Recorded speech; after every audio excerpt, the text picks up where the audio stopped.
유난히 추웠던 올겨울, 어느새 기세가 완전히 꺾였나 봐요. 요즘 밖에 나가면 연두색 땅은 들썩이고 노란색 개나리가 쭉 펼쳐져 있습니다. 달콤한 꽃향기가 눈으로 한가득 느껴지는 날이네요.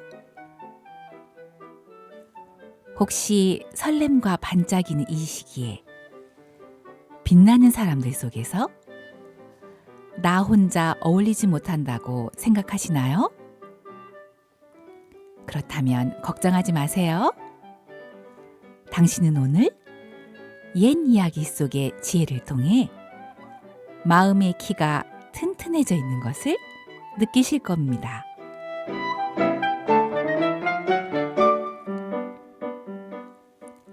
본 방송은 전주 공동체 라디오 동아나래 라디오의 그림책 여행 시간입니다. 마음으로 하는 여행은 누구나 언제든 가능한 일이죠. 안녕하세요. 전주 동아나래 라디오의 오순정, 이미애, 전순이입니다.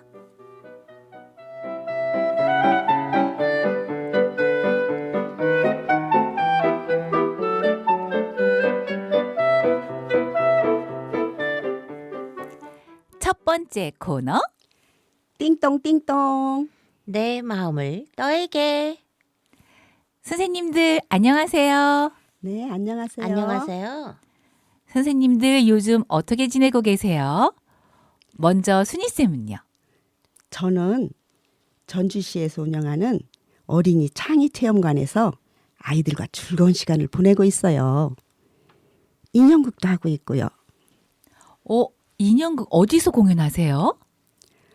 우리가 인형극은 이렇게 도서관이나 어린이집, 유치원, 어느 곳이든 어린이가 있는 곳이라면 재빠르게 달려가서 공연하고 있어요. 공연하기 좀 힘들지 않으세요? 힘들죠. 힘은 드는데 우리가 연습하고 갈 때는 뭐 힘도 들고 짜증도 내고 서로 약간의 막 입씨름도 하고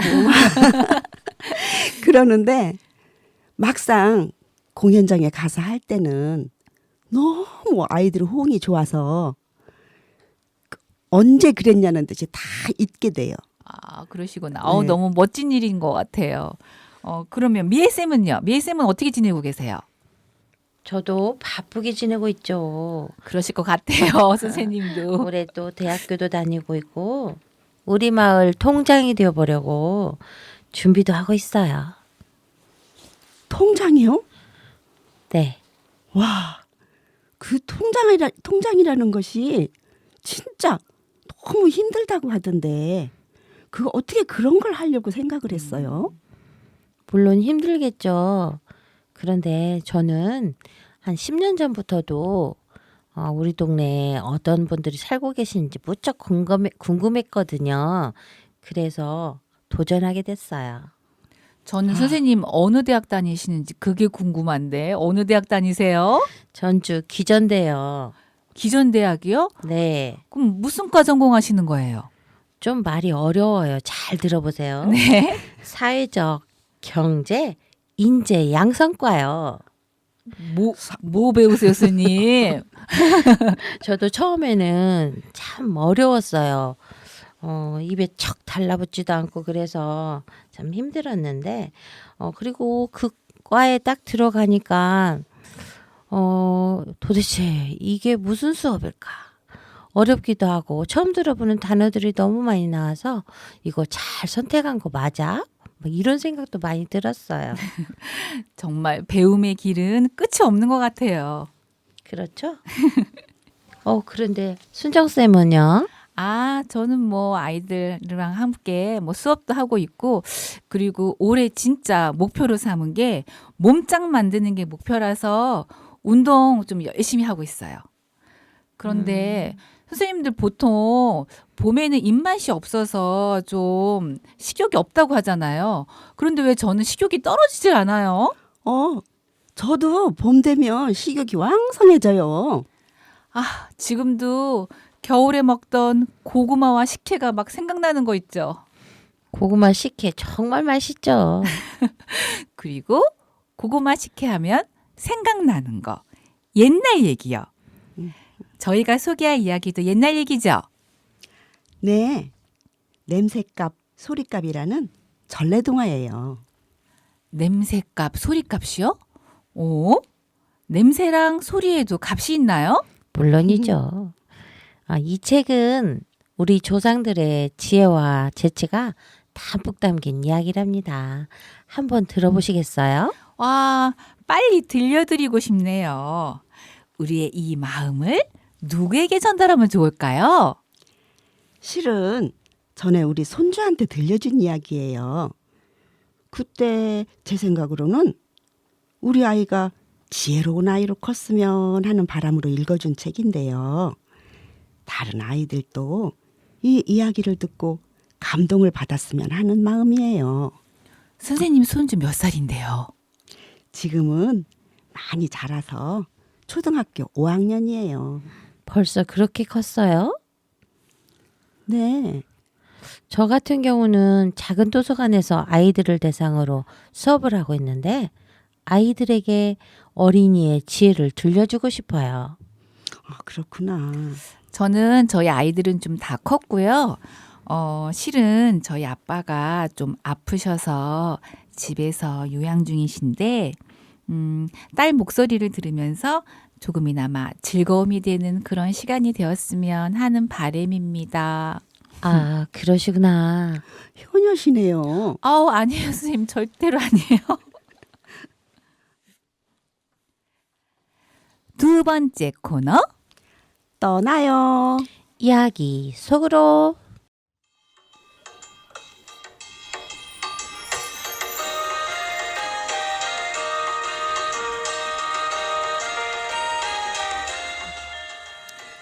냄새값, 소리값. 옛날 어느 마을에 가난한 농부와 심술궂은 부자가 한 마을에 살았어요. 부자가 된 데에는 다 사정이 있었지요. 한번 들여놓은 것은 절대 내놓지 않으니 부자가 되고, 가난한 농부는 쓸만한 것은 모두 남에게 주니 가난뱅이가 될 수밖에 없는 거예요. 안녕하세요. 나리, 지난번에 제게 빌려가신 그 가래말 입지요. 논에서 일을 하던 농부가 가래를 들고 나선 부자를 보고 급히 뛰어가 말했어요. 아하, 이걸 내놓으란 얘기렸다. 어림도 없네. 한번 내 손에 들어온 것은 누가 뭐래도 내 것이지. 내 것은 내 것, 네 것도 내 것이야. 가난한 농부는 자기만 아는 부자와는 영 달랐어요. 어려운 이웃을 보면 그냥 지나치는 적이 없었지요. 엄마 나 배고파요, 배고파. 어떡하니? 엄마가 품삯 받아서 먹을 거 만들어줄게. 싫어. 난 지금 당장 먹고 싶단 말이야. 배고파. 허허, 그 녀석 딱하기도 하지. 자, 이거 보리쌀 한 대요. 이걸로 끼니해서 잘 키우시오. 이거 번번이 고마워서 어쩌나. 허허, 괜찮소. 가난한 농부는 없이 살아도 마음만은 늘 부자였어요. 하루는 농부가 들일을 마치고 집으로 돌아오는데 생선 굽는 냄새가 솔솔 풍겨왔어요. 이 맛난 냄새. 못 먹는 생선 냄새라도 실컷 맡아봐야지. 농부는 돌담 위에 턱을 얹고 생선 냄새를 흠뻑 맡고 있었어요. 바로 그때 담장 위에서 벼락 같은 고함 소리가 들려왔어요. 이놈, 이 맛난 냄새를 어쩌자고 네가 맞는고. 이 세상에 공짜가 어딨어. 냄새 맡은 값 내놓아라. 어서 내놓지 못할까? 아니, 냄새만 맡았는데 값을 치르라니요? 내가 10냥이나 주고 사온 굴비인데 이 맛난 냄새를 잔뜩 맡았으니 당장 단량을 내놓거라. 농부는 어처구니가 없었지만 이웃끼리 싸우고 싶지 않아서 냄새값을 내겠다고 하고 집으로 돌아왔어요. 허허, 그거 참. 허허, 그거 참. 아버지, 무슨 걱정거리가 있으세요? 그러게 말이다. 가진 돈이라고는 달랑 내일 모레 조상님 제사상 볼 돈 단량뿐인데 엉뚱한 곳에 생돈이 들게 생겼으니 이를 어쩐담. 무슨 일이 있으신데요? 아, 글쎄, 집에 오는 길에 부잣집 담벼락을 지나는데 이러고 저러고 어쩌고 저쩌고 이러쿵 저러쿵. 아버지, 걱정 마세요. 제게 좋은 생각이 있어요.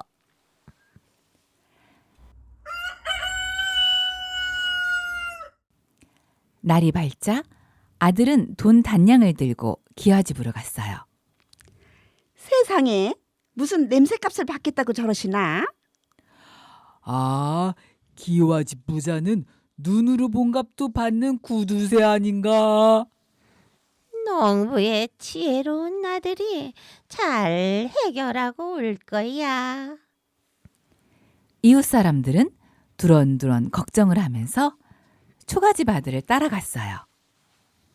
계십니까? 계십니까? 아들은 의기양양해서 큰 소리로 외쳤어요. 문 밖이 시끌벅적 소란스러워지자 머슴이 대문 사이로 머리를 쏙 내밀었어요.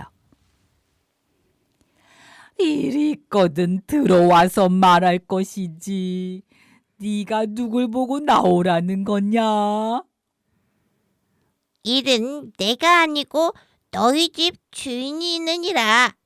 냄새값을 받고 싶으면 어서 나와서 받아가라 해라. 머슴에게 농부 아들의 말을 전해 듣고 부자 영감은 화가 머리끝까지 났어요. 뭐라고? 지방울 만한 놈이 누굴 나오라 마라 해. 고얀 놈. 부자 영감은 버럭 성을 내며 방에서 벌떡 일어나서 나오다 그만 방문의 머리를 쿵 찍고 말았어요. 아이고 머리야. 아니 이게 무슨 소란이냐?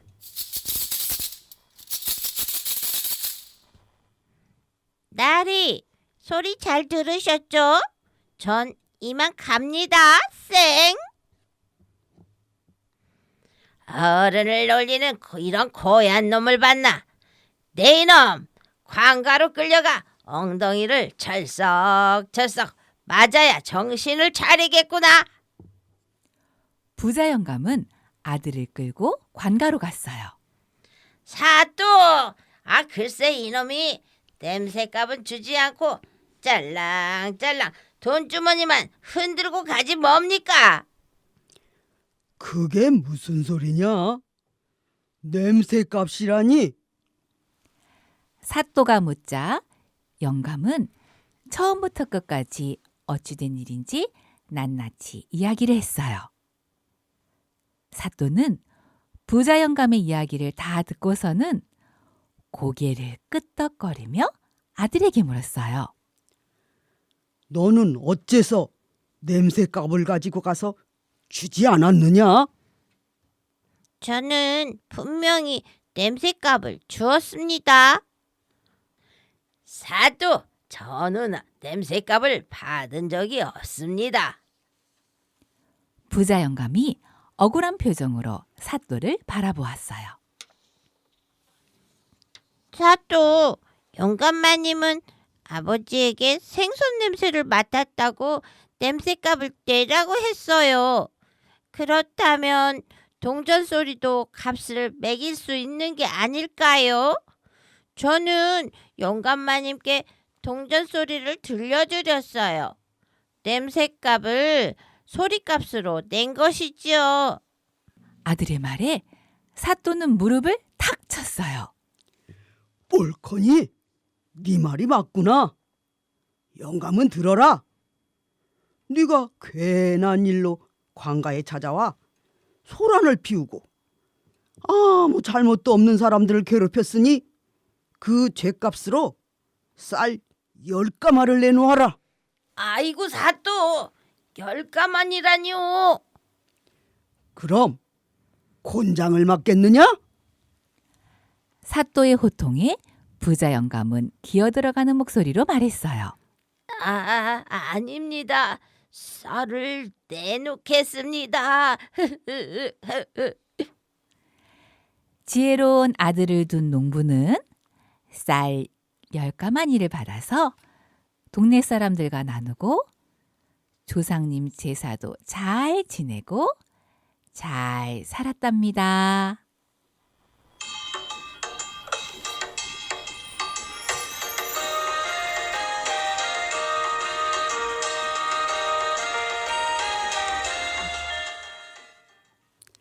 이 이야기는 한 부자가 터무니없는 욕심을 부리다가 어린아이에게 망신을 톡톡히 당하는 이야기입니다.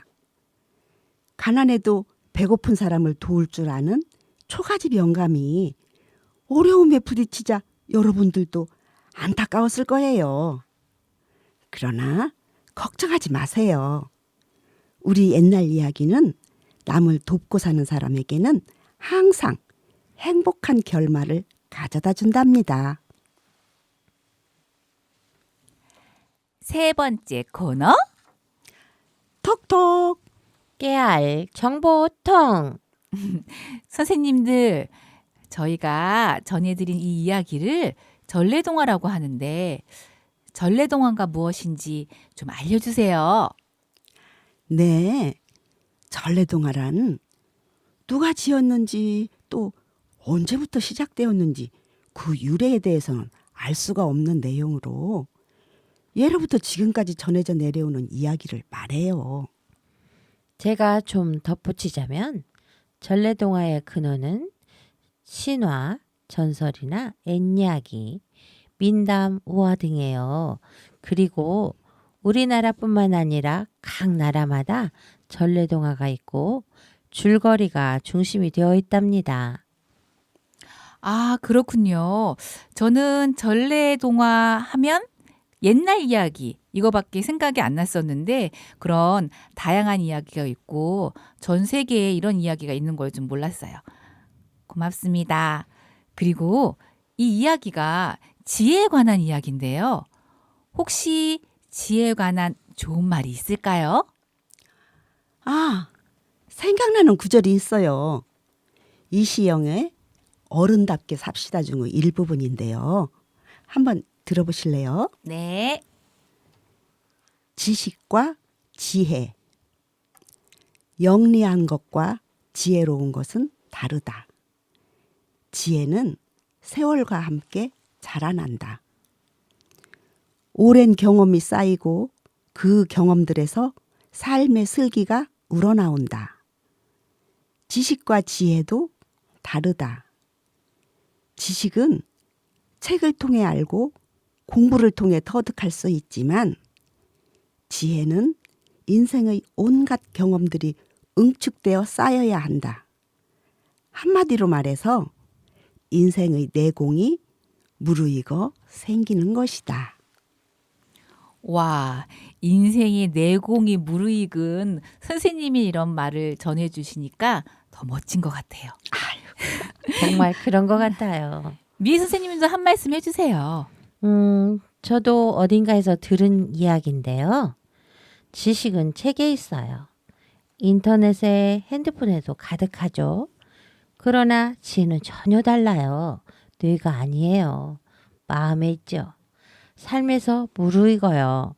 독서와 고난과 사색과 명상에서 진액처럼 우러나옵니다.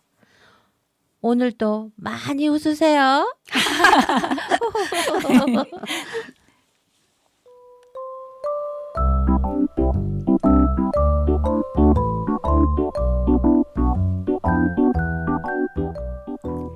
지금까지 동아나래 라디오의 오순정, 이미의 전순이었습니다. 서로를 걱정할 수 있다는 것에 아무 탈없는 하루를 보낼 수 있었음에 함께하는 모든 시간에 오랜만에 펼쳐진 파란 하늘에